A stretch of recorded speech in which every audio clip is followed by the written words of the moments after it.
এবার আমি একটা নিয়ে আসছি একটা মজার ভিডিও, সেটা হচ্ছে ফ্রান্সের পানি ইভিয়ান, আর এটা হচ্ছে আমাদের দেশি পানি মাম। এই গ্রামের মানুষদের টেস্ট করাবো কোন পানিটা বেস্ট, 500 টাকার পানি ইভিয়ান না 20 টাকা লিটারের পানি মাম। Let's start. তো ভাই একটু ফোনে ব্যস্ত, ভাই থ্যাংক ইউ আমার একটু সময় দেওয়ার জন্য। ভাই আমি আপনাকে এই পানিটা টেস্ট করাবো এবং এই মাম পানিটা টেস্ট করাবো, আপনি একটু খেয়ে দেখেন কোন পানিটা কেমন। আচ্ছা আগে আপনি এইটা খান। এটা সবসময় খেয়ে থাকি আমরা।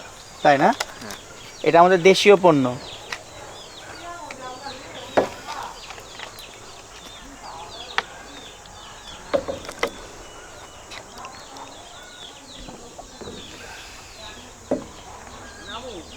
আপনি চাইলে দুটোটা পানি আবার টেস্ট করতে পারেন।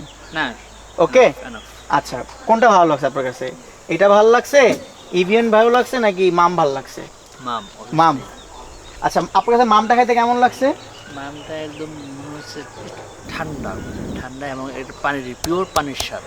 আচ্ছা আর এরা একটু ডিফিকাল্ট চেঞ্জ মানে কেমন চেঞ্জ, মানে এটা কেমন চেঞ্জ লাগছে? চেঞ্জ বলতে এটা সামান্য একটু মিষ্টি লাগছে। এইটা মানে পানি পানি যেরকম আমাদের ভাবি যে সাধারণ কোনো ওটা কোনো স্বাদ হবে না, সেরকম একটা স্বাদহীন। এটা স্বাদহীন পানি। মানে কোনো রকম তেমন স্বাদ নেই, কিন্তু এখানে একটু মিষ্টি জাতীয়, সামান্য একটু মিষ্টি। থ্যাংক ইউ আপনার মূল্যবান মতামতের জন্য। সালাম আলাইকুম, ভালো আছেন? হ্যাঁ ভালো আছে। আপনি এই পানি দুটা খেয়ে বলেন তো কোন পানিটা ভালো লাগছে আপনার কাছে?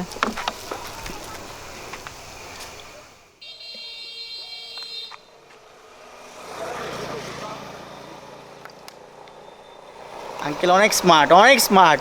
সে পানি গিলে মানে তার ব্রেনে নিতেছে যে পানিটার টেস্টটা কেমন।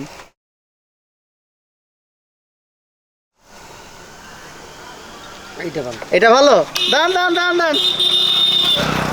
Thank you. দেখা হবে পরবর্তী ব্লগে। ততদিন মতো ভালো থাকবেন, সুস্থ থাকবেন এবং বেশি বেশি করে নিরাপদ পানি খাবেন। আল্লাহ হাফেজ।